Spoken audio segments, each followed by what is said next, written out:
Está no ar, Sintonia Urbana, o seu programa de qualidade de vida na internet, ao vivo, uma parceria da Associação Brasileira dos Escritórios de Arquitetura com a OLTV. Esse programa vai ao ar todas as sextas-feiras, a partir das 14 horas, ao vivo na internet. Nós pedimos desculpa por estarmos começando este programa hoje, um pouco mais tarde, mas como é um programa de qualidade de vida, fala de qualidade de vida nas cidades, nós temos uma demonstração de como vai a qualidade de vida nessa cidade de São Paulo. Estamos começando atrasados, porque o engarrafamento no trânsito grande acabou atrasando a presença do nosso convidado, que é o economista Roberto de Castro Melo. Embora seja economista, Roberto de Castro Melo tem íntimas ligações com a arquitetura. Ele é de uma família de arquitetos, é do escritório Bott e Ruban e faz parte do grupo de trabalho de contratos da Asbeia. Boa tarde, Roberto. Obrigado pelo sacrifício de vir aqui nessa situação.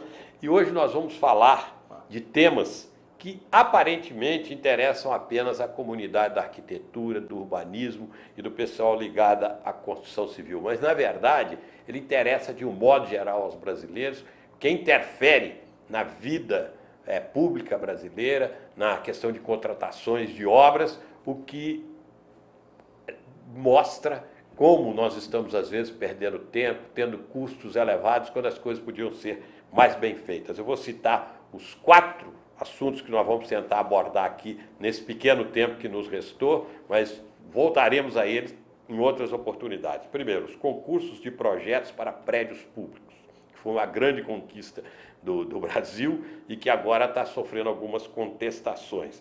A forma como os governos contratam obras. O governo contrata obras num regime chamado Regime de Contratação Diferenciada, o RDC, também muito polêmico. A escolha dos vencedores de licitações públicas pelo menor preço, sem considerar as avaliações técnicas e, consequentemente, a qualidade.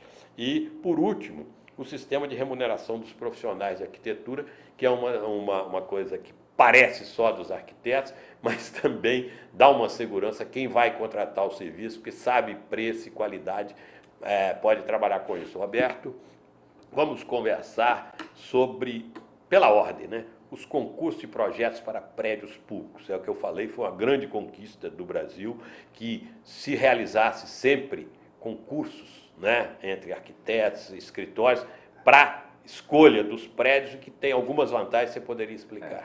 Na realidade, em primeiro lugar, boa tarde a todos. O que a gente precisa conversar um pouco e conceituar um pouco dessa questão de concursos é um pouco o Brasil em relação ao conceito internacional. No mundo inteiro, os concursos são colocados como grande processo de seleção, principalmente para as obras públicas de maior destaque. Só para interromper, porque isso garante mais qualidade e garante menos apadrinhamento, aquelas coisas que a gente conhece. Basicamente, se consegue buscar maior representatividade, maior qualidade e, principalmente, buscar que os arquitetos locais, os arquitetos de destaque, possam realmente apresentar obras representativas, obras que se destaquem e evitar distorções. O que acontece é que sempre nós temos 2 lados da moeda.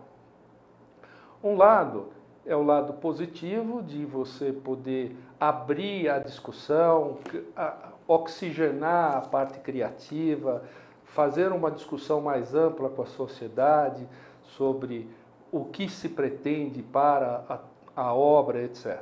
O que não se pode é também levar a exceção à regra e se de repente fazer concurso para casinha de cachorro. Esse é o grande problema. Até aonde é o limite desse concurso?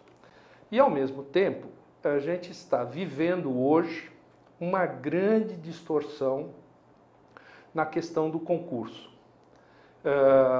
Por uma questão de um acórdão absolutamente distorcido, produzido pelo Tribunal de Contas da União, o tribunal fatiou o entendimento de que o projeto pode ser feito e contratado em partes, como se você pudesse contratar o projeto em pedacinhos. Óbvio que um projeto é uma concepção única, que começa no primeiro traço e termina no último parafuso da obra. Isso é uma coisa só. Cabe ao seu autor desenvolver essa concepção de uma maneira integrada, sempre. E o que o Tribunal de Contas vem criando, e criando através da famosa distorção de licitação de menor preço, etc., é criar uma interpretação de que o concurso serve para definir a escolha da ideia. E essa ideia pode posteriormente ser desenvolvida por qualquer outro profissional que tenha habilitação para desenvolver projetos executivos. E essa é uma grande distorção. E isso é o que está presente, por exemplo, agora no concurso do BNDES. Um prédio anexo do BNDES. Anexo do BNDES. E que tem dado uma grande polêmica, uma grande celeuma, em que o autor do projeto selecionado deverá ceder os seus direitos autorais e esse projeto será desenvolvido por uma equipe interna do BNDES, podendo, a critério do BNDES, vir a ser contratado como um possível consultor da equipe para o desenvolvimento. Há ainda outras distorções nesse concurso, que é o fato de que todo esse desenvolvimento necessita toda uma equipe multidisciplinar, ainda mais num prédio de alta complexidade como esse, que envolve cortes de alta complexidade em morros, com uma grande interferência urbana, na perspectiva urbana da cidade, uma equipe multidisciplinar enorme. Porém, essa equipe não tem nenhuma garantia de ser contratada posteriormente. E eles só serão contratados a critério do BNDES lá no final, quando for selecionado o anteprojeto vencedor. Tem uma fase de estudo preliminar, que será aberta em concurso nacional. Desses serão selecionados, parece que 5 anteprojetos, que avançarão para anteprojetos, e desses serão premiados 5, dos quais 1 é que será desenvolvido. Então isso acaba gerando uma distorção absoluta. Distorção, riscos das voltas dos apadrinhamentos na escolha de quem vai trabalhar. Não é nem a questão do apadrinhamento, mas é a questão de um esforço da sociedade, um esforço da comunidade enorme, um custo enorme para todas as equipes, sem uma perspectiva objetiva de contratação, de real, e ao mesmo tempo de comprometimento. Da integridade do projeto, de né? integridade respeito do trabalho. Exatamente. Também. Então, eu acho que a questão do seguinte, há aspectos positivos e negativos. Infelizmente, o que a gente tem visto no Brasil é que as boas ideias nem sempre elas são absorvidas de fio a pavio. Sempre acabam recebendo contribuições criativas e viram esse samba do crioulo doido que a gente tem visto. Que a gente tem visto. Então, esse assunto desse acórdão do Tribunal de Contas, tem que as entidades, a sociedade como um todo, tem que bater fortemente para que isso seja revisto. Eu tenho certeza que as entidades como o IAB, CAL, enfim, as próprias BEA e tal, já estão se movimentando no sentido de fazer ver aos auditores, aos juízes do Tribunal de Contas, e ao mesmo ao próprio governo, de que isto é um desvio e que deve ser corrigido. Vamos esperar. Vamos emendar, então, já que você falou na famigerada escolha de vencedores de licitações públicas pelo menor preço, é um outro tema também que está em debate. os setores ligados à construção civil, de um modo geral, estão protestando, porque isto, segundo se entende, pode comprometer a qualidade da obra e o seu custo, né, depois, não é isso? Sem dúvida. Até a gente explicar um pouco, que normalmente essas licitações eram, ou são, de um modo geral, há um julgamento que envolve as duas coisas, preço e as normas técnicas, a qualidade técnica e tal. Como é que surgiu essa distorção de menor preço? Então, é importante conceituar isso ao longo do tempo. A lei de licitação sempre colocou que, para a seleção de serviços técnicos profissionais, serviços técnicos intelectuais, a licitação adequada e correta é a licitação de técnica e preço. Essa licitação de técnica e preço pressupõe a seleção através de uma qualificação técnica da equipe, através de currículos, obras feitas anteriormente, a capacitação das equipes técnicas, os atestados, enfim, a comprovação de que os profissionais estão habilitados a desenvolver esse produto. Isso como até premissa, né? Como premissa. E, posteriormente, juntando as qualificações, as notas de preço que compõem isso. E isso é uma questão que não é nenhum tipo de dirigismo. Isso é adotado em todos os organismos internacionais, Banco Mundial, BID, BIRD, todas as entidades internacionais, a própria Nações Unidas usa isso para a seleção de consultores. Isto é um critério internacionalmente aceito.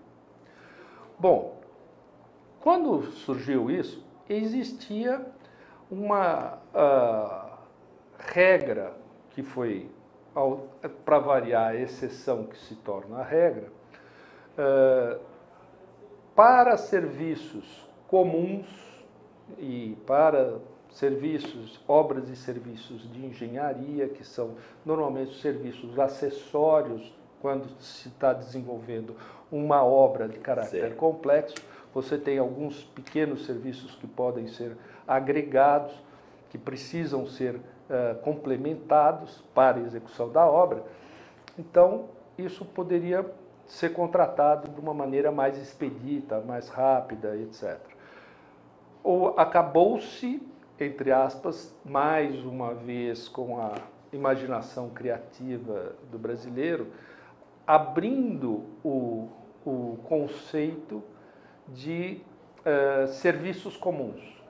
Para a lei de licitação, serviços comuns é tudo aquilo que você pode conceituar de maneira absolutamente definida. Então, você pode contratar um copo, você tem uma especificação de um copo, de um lápis, de uma caneta, de alguma coisa, de um produto, de alguma coisa que é perfeitamente quantificável, qualificável, determinada, e isso, então, permite a licitação de menor preço.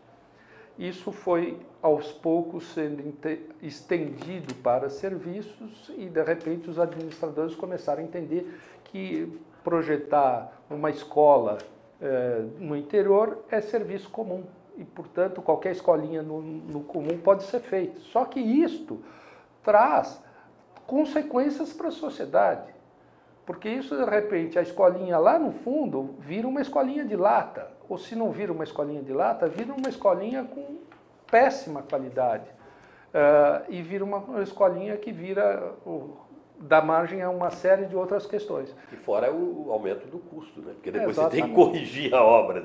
Exatamente. Então, essas são as distorções das distorções das distorções que, infelizmente, e algumas entidades, como, por exemplo, o SINAENCO, que é o Sindicato Nacional das Empresas de Arquitetura e Engenharia Consultiva, tem batido fortemente nisso, entrado com diversas ações, sempre que é notificado de licitações de menor preço para serviços técnicos especializados, e tem sistematicamente conseguido reverter essas licitações e colocado de uma maneira mais clara no judiciário esse tipo de reversão e fazendo que prevalecer as licitações de técnica e preço. Tá certo, Roberto, e vamos na sequência, porque a coisa está parecida, a questão do famigerado RDC, Regime de Contratação Diferenciada, que é meio parecido, muito irmão desse outro de contratação pelo menor preço. Esse é mais uma outra questão que a gente vem dentro desse viés do assodamento e da falta de planejamento que a gente tem vivido nos últimos anos nesse país. Pela falta do planejamento, se resolve querer se apagar incêndio, se resolve querer fazer tudo para ontem. E ao se querer fazer tudo para ontem, tudo que eventualmente se parece que atrase o processo, você tem que atropelar, passar por cima, voar e fazer com que as coisas aconteçam de qualquer forma. A famosa administração tratoral, né? Certo. Então, o que acontece? Criou-se, num primeiro momento, para as obras da Copa... Que já foi um atropelamento.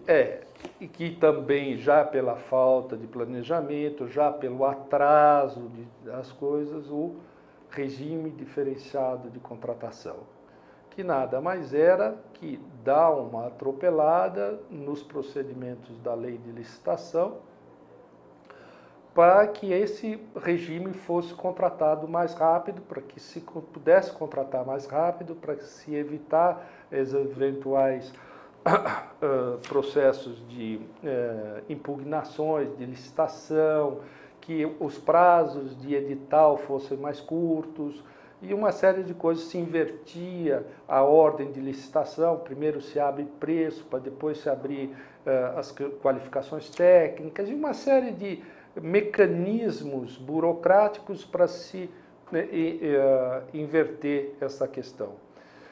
E, ao mesmo tempo, dentro desse processo, se jogar toda a parte de uma das questões do RDC, se chama contratação integrada, onde a parte de projeto vem junto com a parte de construção.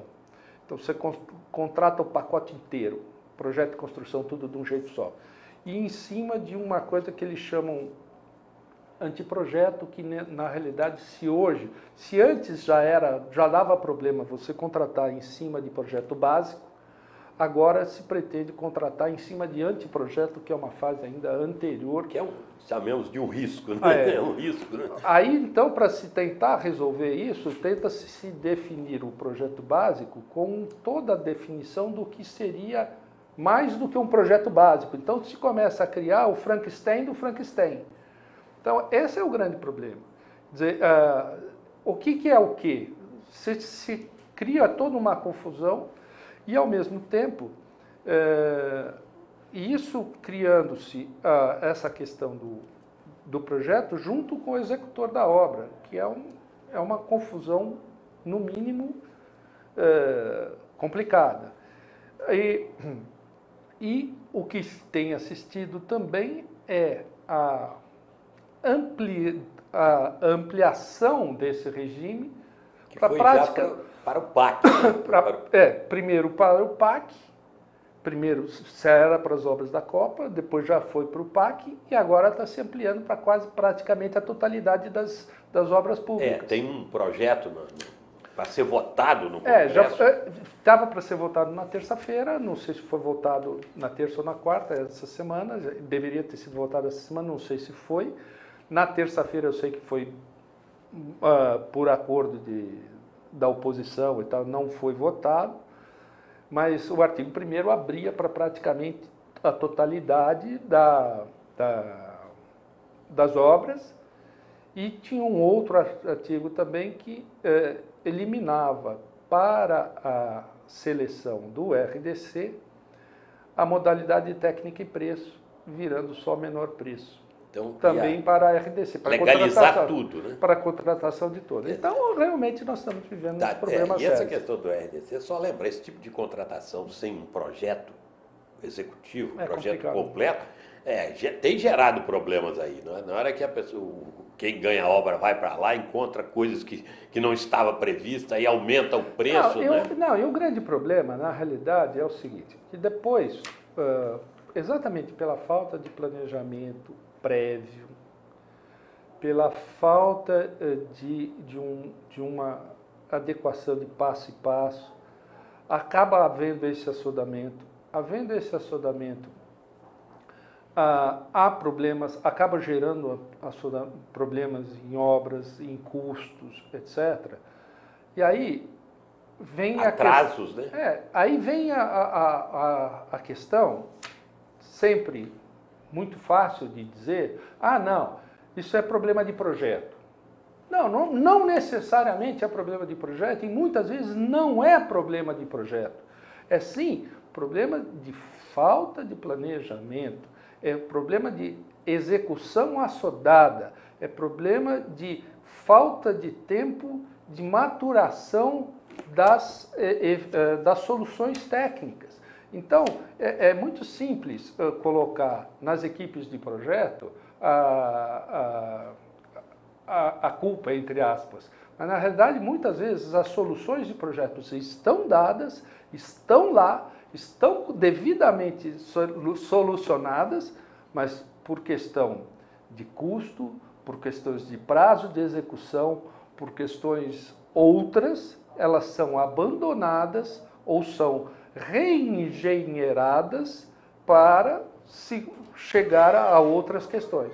Tá, Roberto, só para lembrar 2 exemplos dos problemas que isso cria, né, e problemas sérios, começam a vir aditivos, né, porque não está ali, então apareceu um buraco aqui que precisa tapar, e nós vimos o que os aditivos já deram. Caiu um ministro e uma equipe inteira do Ministério dos Transportes há pouco tempo por causa da história dos aditivos.